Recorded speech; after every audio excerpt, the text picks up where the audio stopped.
Forget what you think you know about deserts. Erase the images of endless golden sand dunes shimmering under a relentless sun. We are journeying to a different kind of wilderness, a place defined by rock, sky, and a chilling, profound emptiness that is anything but empty. This is the Gobi. The name itself, from the Mongolian for waterless place, is a stark and honest introduction. Sprawling across southern Mongolia and North China, it is the world's sixth largest desert, an immense canvas of earth stretching over 1,600 kilometers from southwest to northeast. Our journey begins not with a step, but with a feeling of scale, gazing out upon a landscape so vast it seems to bend the horizon. This isn't just a location, it's a geographic titan, bordered by the mighty Altai Mountains to the north and the stony ramparts of the Tibetan Plateau to the south. A kingdom, carved out by wind, ice, and time. Look closely at the ground beneath your feet. You'll find very little soft sand here. Much of the Gobi is a rugged tapestry of exposed bedrock and gravel plains, a stark, beautiful mosaic that crunches underfoot. The Chinese word for it, jebi, specifically refers to this rocky character, distinguishing it from the sandy seas of other deserts. Prepare yourself for the first great contradiction of the Gobi, the cold. This is a high-altitude desert, resting on a plateau thousands of feet above sea level. This elevation, combined with its northern latitude, creates a climate of shocking extremes, where frost can lace the dunes and snow is a winter visitor. And then, there is the wind, the ever-present narrator of this land, a constant sculptor of the terrain. In winter, it carries the icy breath of the Siberian steppes, plunging temperatures to an astonishing -40 degrees Celsius. This is a cold that seeps into your bones, a powerful reminder of nature's raw, untamed authority. Yet, this same landscape can transform into a furnace. In the summer months, the sun beats down with fierce intensity, pushing the mercury up to 45 degrees Celsius. The Gobi is a realm of two faces, and it can switch between them with breathtaking speed. Imagine experiencing a temperature swing of 35 degrees in a single 24-hour period. You might begin your day bundled against a bitter chill, and end it seeking shade from the oppressive heat. This is the daily rhythm of the Gobi, a dramatic pulse that all life here must adapt to, or perish. Precipitation is a rare and precious gift, averaging less than 8 inches a year, with most of it falling during brief, violent summer storms. The southeastern monsoons just barely kiss the edges of this region, leaving the heart of the Gobi in a state of extreme dryness. This scarcity of water is the fundamental law that governs all existence. Despite the harshness, life tenaciously clings on, a testament to the power of adaptation. The most common vegetation are hardy, low-lying shrubs that have evolved to survive the drought. Look for the delicate gray sparrow's saltwort and the resilient saxaul, their deep roots anchoring them to this unforgiving earth. Herds of black-tailed gazelles move like fleeting shadows across the plains, their elegant forms a stark contrast to the rugged landscape. We may be lucky enough to spot the elusive marbled polecat, or the critically endangered wild Bactrian camel, a true icon of this desert. These are the true natives, perfectly attuned to the Gobi's harsh symphony. Even predators stalk this realm, their presence often felt more than seen. The ghost-like snow leopard occasionally descends from the mountains, while wolves and the rare Gobi bear roam these vast territories. They are the apex survivors in one of the world's toughest classrooms. But our journey now takes a twist, delving not just across space, but back through time. The Gobi is more than a landscape, it's a paleontological treasure chest. For millions of years, its dry, windswept conditions have perfectly preserved the secrets of a lost world. Our destination is the Nomadic Basin in northwestern Mongolia, a place revered by fossil hunters. Here, the earth has yielded treasures beyond imagination, from the remains of early mammals to prehistoric stone implements, crafted by our ancestors 100,000 years ago. You're walking on ground that holds the very story of life. It was here, in 1923, that the world of science was forever changed. Pause, imagine the moment, the careful brushing away of sediment, the reveal not of bone, but of a smooth, oblong shape. This was the discovery of the very first dinosaur eggs, tangible proof of their life cycle, found right here, in the heart of the Gobi. Stand here, and feel the weight of that history beneath your feet.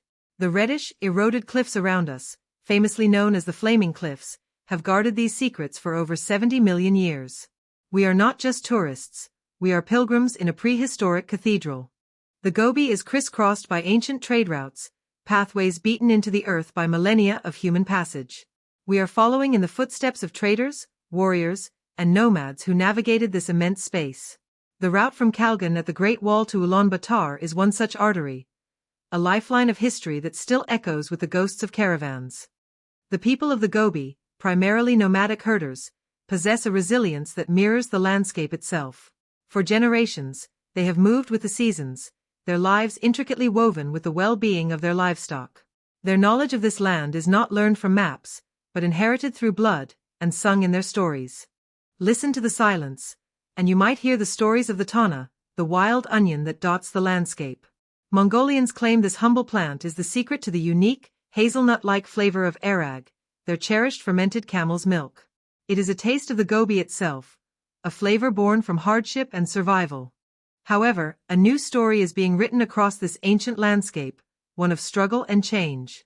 The Gobi is expanding, a process known as desertification. On its southern edge, where it meets China, grasslands are vanishing at an alarming rate, a silent tide of sand and gravel consuming what was once fertile.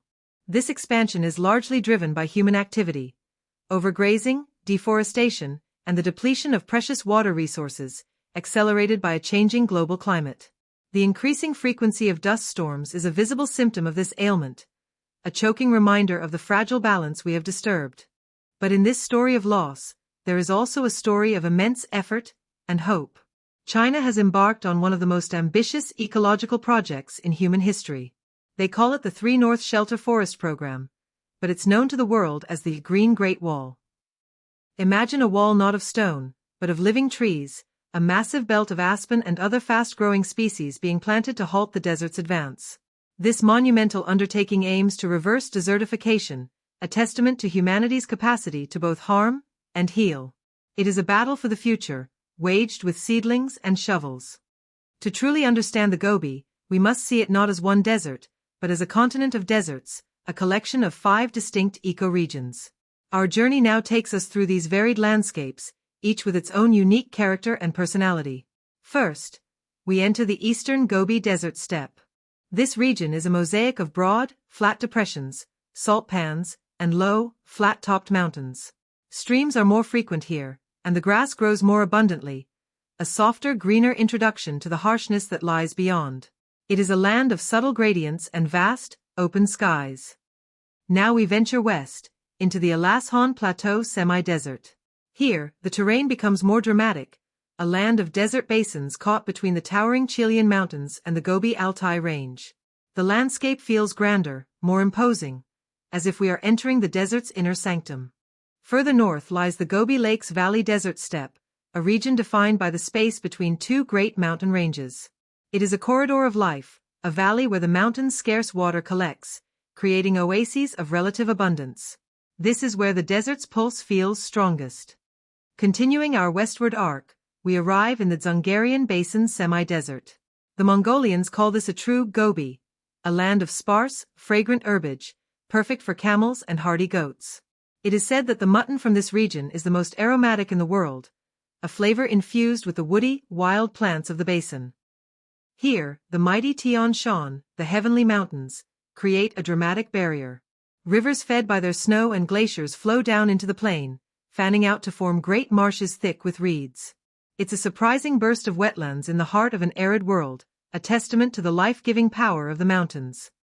Finally, we approach the harshest part of our journey, the Gushan Gobi, or Salt Desert. This is a desolate expanse of stony valleys and barren, parallel ridges. The explorer Nikolai Przhevelsky described parts of this region as a perfectly level plain, the bed of a huge, ancient inland sea. Here the Mongols speak of the Tenger, the sky, to describe sands that stretch so far without a break they seem to merge with the heavens. It's a place of absolute emptiness, where waterless yellow sands alternate with vast, saline clay flats. This is the Gobi at its most elemental and intimidating. The vegetation is dwarfed and starved, consisting of little more than prickly bushes and a few dozen hardy grasses. The fauna is equally sparse: antelope, fox, hare, and numerous lizards that scurry across the barren shingle. This is life stripped down to its barest, most resilient essence. As we traverse this intimidating landscape, we see the remnants of the Kuriktaf, the dry mountains. These are the wasted, denuded relics of a once mighty range, now broken into a labyrinth of ravines and gullies. They are skeletons of mountains, a powerful lesson in the relentless power of erosion. The Gobi is a place that demands humility. It is a landscape that can make you feel profoundly small, a tiny speck in an ocean of earth and sky. Pause. Yet, in this smallness, there is a strange sense of connection to something ancient and immense. We've witnessed its brutal cold, its scorching heat, and its life-giving oases. We've touched the fossilized history of a world ruled by dinosaurs. We've seen the enduring culture of its nomadic people, and the modern battle to preserve its fragile grasslands. Our journey has shown us that the Gobi is not a single entity, but a complex and varied world. From the grassy steppes of the east to the salt deserts of the Gashun Gobi, each region tells a different chapter of the same epic story. Pause. It is a story of survival, against all odds. The Gobi is vulnerable. The tracks of off-road vehicles can scar the delicate landscape for decades, and the Kashmir trade has led to an increase in goat herds that degrade the grasslands. Its future rests on a delicate balance between tradition, commerce, and conservation. Several large nature reserves, like the Gobi Gurvan National Park, stand as sanctuaries. They are vital arcs, protecting the unique biodiversity of this region. These protected areas are islands of hope in a desert facing unprecedented change. As we prepare to leave, the setting sun paints the sky in hues of orange, purple, and fiery red, casting long shadows from the rocky outcrops. The immense silence of the desert returns, broken only by the ever-present whisper of the wind. This is the Gobi's final, unforgettable performance. You leave the Gobi, but it never truly leaves you.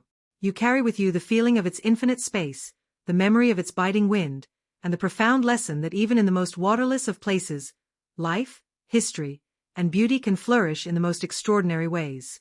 The Gobi is not a void to be crossed, but a chronicle written in rock and wind, waiting for those who are willing to listen.